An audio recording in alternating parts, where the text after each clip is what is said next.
Welcome to A Canadian Investing in the U.S., a podcast and YouTube channel focused on Canadians buying real estate with host Glenn Sutherland. Welcome to a new episode of A Canadian Investing in the U.S. with Glenn Sutherland. This week, my guest is Lancelot Lennard. Lancelot, you want to start off by giving everybody a bit of an introduction to yourself?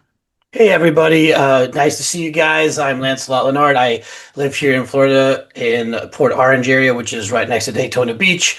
Been in real estate for about 12 years, been investing for about the same amount of time. I have my contractor's license as well, and I run a nonprofit charity organization. We collect funds for scouting and for orphans in Uganda. Glenn, I think that sums it up right now. Okay, so for Canadians that are listening to this, maybe we'll start going down this path and we'll see where it leads. But they're always interested in Florida. Florida is it's warmer. I know we're recording this in like December, so it's probably a little chillier down there than August. These 50s, 60s, and 80s some days during the day. So yeah, we're still probably better than you guys up there. Yeah, we got some snow here. I don't think you got snow there. No snow. Okay, so you said in your different things you do, you had realtor in there, right? Correct. So Florida, what's going on there? Is this a time to be buying in Florida? Is this a time to be selling in Florida? Tell me a bit about Florida. So we just had a recent little uptick in sales, I think due to what's happening in New York. That's always a big push and pull. Whatever the political situation is in New York affects us massively here in Florida. It's been affecting us for years and years and years. And just the recent election, we're seeing more sales happening or upticking from, I think it's like 65% now or 65 days going from 90 days on market. So you could see that turning around a little bit. Yep. We have a lot of other effects happening right now. We're having the bill going on next year for no tax on your primary residence by DeSantis. That's going to be a big mover for people that are looking to not invest, but to move to Florida as a permanent residency, as their homestead. Otherwise, I think it's a good time to buy. Now, reasons behind that. Number one, the market is still a little soft, which meaning it's leaning towards more the buyer side than it is towards the seller side. I still able to negotiate amazing deals. I'll give you an example. We have this deal under contract for $350,000 and the price at $477,000. We negotiated the hell out of this deal. It's an investment property that we're purchasing, 5 minutes to the beach, 2 stories, 5-bedroom. It has an efficiency a 1-bedroom attached to the house. I mean, can it get better than that, So is it like, are you saying like right now is the opportunity in the negotiation?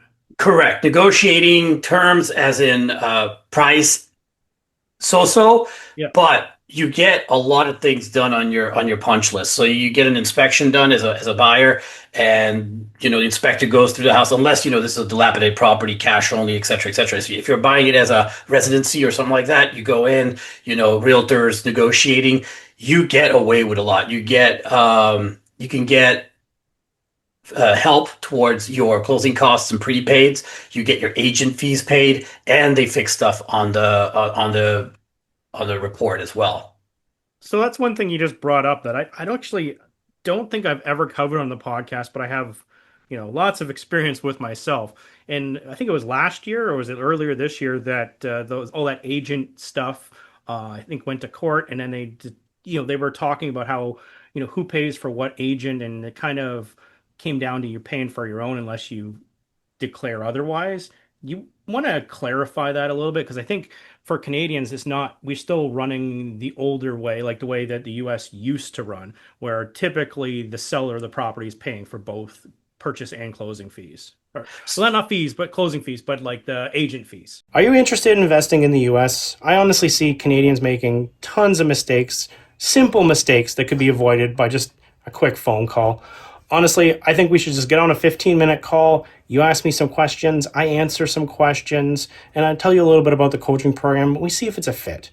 My coaching program is completely different than other people's. What my goal is to help you actually implement the material. All the videos are pre-recorded, so you can just zip through those on your own time. But when you're actually buying property, this is what sets me apart, is that we actually sit down, you do your deal analysis, you have questions, ask me some questions. Let me go through it with you. Let me help you. And this is what's going to set it apart. This is why you're going to avoid mistakes. You're going to miss those little things that you just missed that could cost you a lot of money. Maybe I can see it. Maybe my experience. I've been doing this for a while down in the US. Let me help you. Let's do a quick 15-minute call. If that's of interest to you, go to glensutherland.com and you can book a 15-minute call. Anyway, hope this is helpful. Thanks, everyone. Got you. So here's what happened. Last year in August, we had a settlement between NAR and the plaintiffs. And what it came to, it was a $2 billion settlement, by the way, that we were colluding with each other and price fixing our commissions, which is not true. It was always negotiable. But somehow, when you go in front of a jury and you're a realtor or a realtor association, you're not even close to being in the best eyes of a jury. Right. And of course, these are not of your peers either, because you're talking about a National Association of Realtors and you're talking about tenants sitting on the bench, because you couldn't be a homeowner to be a bench member. But after the settlement, what happened was that, okay, so we're going to decouple this. And we're not going to offer it in the MLS anymore as hey, we're going to pay your buyer's agent commissions, and we're not going to pay, listing agent commissions. It's not going to say it in the MLS anymore, which means, and also with that, another thing attached to that was that now you have to sign a either showing agreement or an exclusive buyer brokerage agreement with your client before you can open a door. Okay. Yeah. Which means that you pre-negotiate your terms with your buyer, which was in play before too. I used to do that since I've been a beginner agent, because that's what they taught me. It's like, hey, before you go show houses, sit down with them, find out what they want, and sign an agreement with them. I thought it was in your interest, because otherwise they could just be wasting your time and then buying with somebody else in the last second. Correct. So I used to do that anyways. Yeah. But I guess a lot of agents didn't, because a lot of agents signed up and a lot of agents were just like, oh, let's go show some houses and then send some offers in. We're going to get paid anyways because the MLS is offering the commissions. Now you have to preemptively go and negotiate your fees. And then when you're going to negotiate a deal with a property that you found, you can add it into your contract. Hey, Mr. Seller, could you please pay my fees, as well as, whatever percentage for the buyer and fix these items, et cetera, et cetera. Now, the really caveat comes to this is when we're going to flip over and become a seller's market again. Yeah. Because when we become a seller's market again, what are sellers going to do? Why would I pay a buyer's agent commission? Like, logically. I have the power. I'm not going to do it. I have the power. I don't have to do that. So it's going to disenfranchise our first-time home buyers, our low-income people that are trying to buy houses but can't afford an agent. We're talking $10,000 here on a $300,000 home, or somewhere around there. Depends on what you negotiate with them. And if you can't get the seller to pay that, they're not going to be represented. So it's just insane, I think, in many ways. Because I don't think they thought it through. Because buyer's market, it's okay because sellers still pay it a lot of times, or you can negotiate, 2.5 or 2 or whatever you're negotiating with them, all sorts of fees, different numbers, and you can accept it. Or this is the other thing: you already have a signed agreement with your buyer that, let's say, says this is just a number. Okay, we're not fixing numbers here. 3%. Okay, you negotiate it because you know what your skill level is. Everything is said, hey, look, I'm going to charge you 3% of the purchase price for my fees. Then you go and negotiate a deal with the seller. The seller says, hey, I'm only going to pay you 2% because your offer is much lower than what I thought it would be. Then the buyer has to come out of their pocket for the additional 1%, or the agent can say, you know what? I really enjoyed working with you guys. This is my gift to you. You don't have to pay me that 1%. Depending on your brokerage, of course, because not every brokerage allows that. But that's basically in a nutshell of what's happening with that. Yeah. No, that's great. That's great to cover that, because I think that a lot of people don't even realize that this is happening until they're already at the closing table and this comes across their desk and they're like, what the heck is this? Why am I even being asked this question? I mean, think about this. Like for you guys coming from up north and you having the same set of rules still, it's going to be strange when our agents are going to go up to a Canadian buyer and say, "Hey, look, we're going to fill this form out inside." And like, why do I need to sign something before I can look at the house? Well, guess what? Now it's a must. Yeah. You can't look at a house without signing a paper. And I've seen investors, try to play around this, and it's like, hey, I'll sign it with you, and they sign multiple of them. That can get them in trouble now. If you're doing this and you sign 2-3 agreements for the same area, guess what? You're paying 2-3 agents at when you close. So you could end up paying 9, 10, 15, whatever, how many agents you signed with, percentage, because they can come after you if they're, procuring costs. Yeah. So regarding that, I do have a workaround for that. So I think a lot of it is just communication with the realtor. And what I do is if I'm like, hey, I'm working with you, but it's for this house, and I get that on the paperwork, right? You can do that. Using you for this, or I'm using you for short sales, but you're a foreclosure specialist. So if I buy a foreclosure, this is for that. If I'm buying just a regular one, I'm using the other person. I think it's about having the communication and not trying to use a whole bunch of agents and working around them. It's just actually telling them. Don't be vague on your contracts. That's what it is. Be really specific on the contract paperwork. So when he sends over the exclusive to you and it says Florida, now that is like, holy cow. Now I'm locked in for the whole state of Florida for this one agent. Yeah. Tell him, what's your specialty? Are we looking at just this one property? Or I sent you 3 properties. Could you put those 3 properties on the contract for me? Yep. And you can extend that. It's like you could write a new contract for new properties. You could always redo those. And e-signatures are really quick and fast nowadays. So it's not a headache to readjust those things. Yeah. Okay. And I'm going to switch back gears to where we were talking before I went on that side tangent with the realtor thing. But you're an agent over in the Daytona area. I'm not sure if you know what your specialty is, if you know a lot about markets like down in as far as Miami or up to Jacksonville or over to Orlando. But for people who are wanting to invest, where are you seeing the opportunity? And maybe even part of the answer could be to kind of tell where your demographic is, because hey, I may not know this area, or this is kind of out of these areas is where I specialize in. So I specialize in Volusia County, mostly northeast Orlando, all the way up to Palm Coast and as south as the Space Coast. That's where my driving range is, let's say, comfortably. Yeah. I try to work mostly with sellers, but I do have buyers. I have investors as buyers, because investors are good buyers because they buy multiple properties a year. So I like to help them and then help them with the sale of the properties as well. Now, the reason why I moved to Daytona Beach, I came from Miami, just so you know, is when you're a small investor kind of starting out and you're looking for good deals, you don't ever, ever, ever look at places with cranes up. That's one of my golden rules, because when you see cranes, that's not your market anymore. That's billionaire playground. That's one of those things that I realize. I've heard the opposite as well, right? From some people, they'll be like, "Oh, the cranes dictate that there's growth and there's people wanting to invest there, and they've done all the research for you." So it's interesting to hear the other side of it. The reason why I'm saying it is, I think about it. When the cranes are up, those try to buy a good piece of property at a good price. So Miami, for just to explain where I'm coming from, you get a 3-bed or a 4-bed for $1 million. Yeah. What's your ROI on that? No, it's not there anymore. No. Unless you're short-term renting it, but then you're not looking at it in the long-term perspective.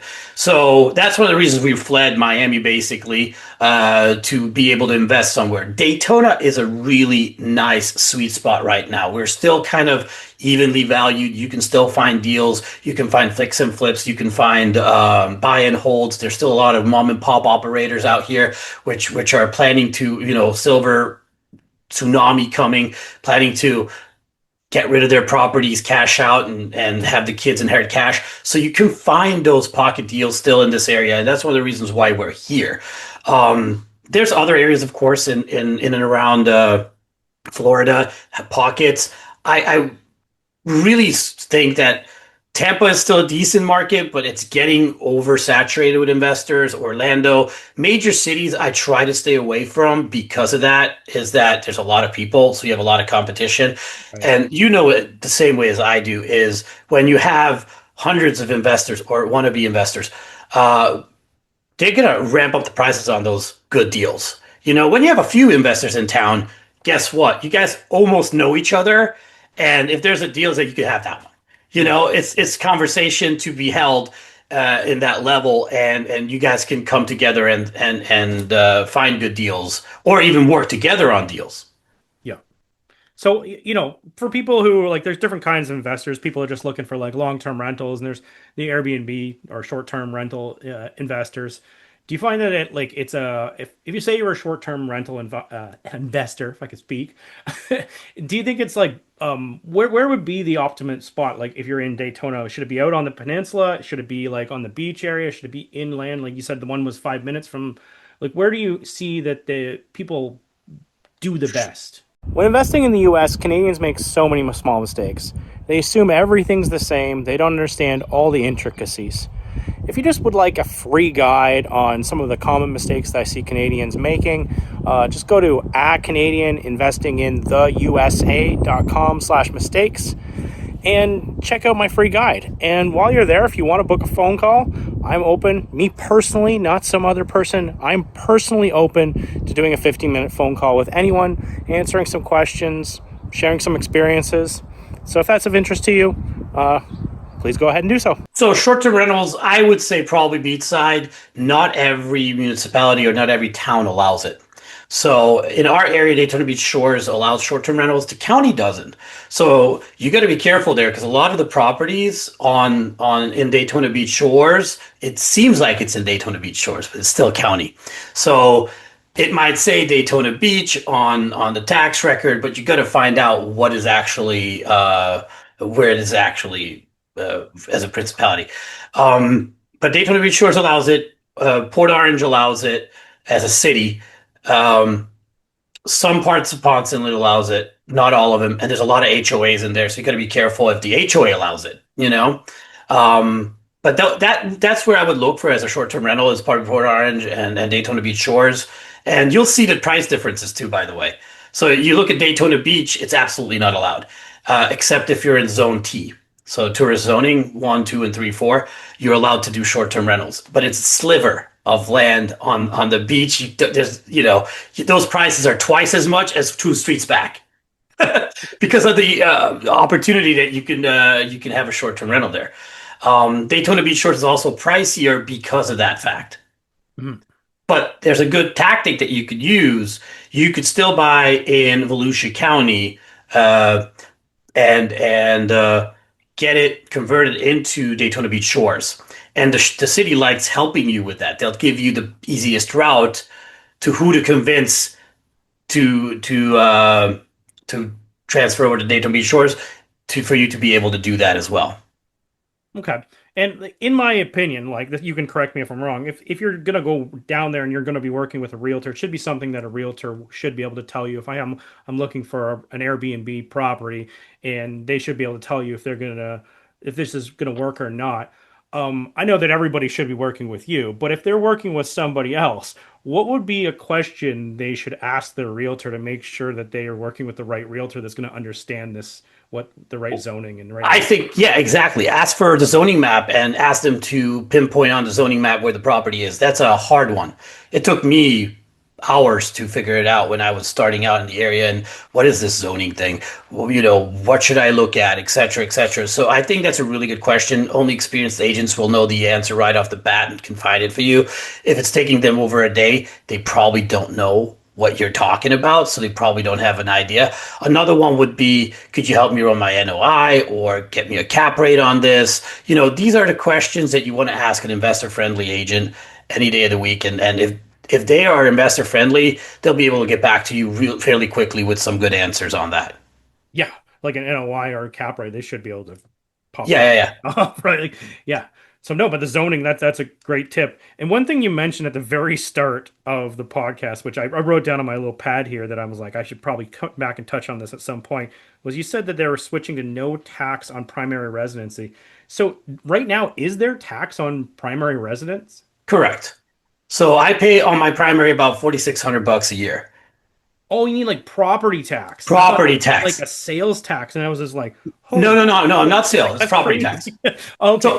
Okay. Property tax, that's a big thing too, my friend. Yeah. People that are looking to relocate and make it a primary, Florida is one of those options.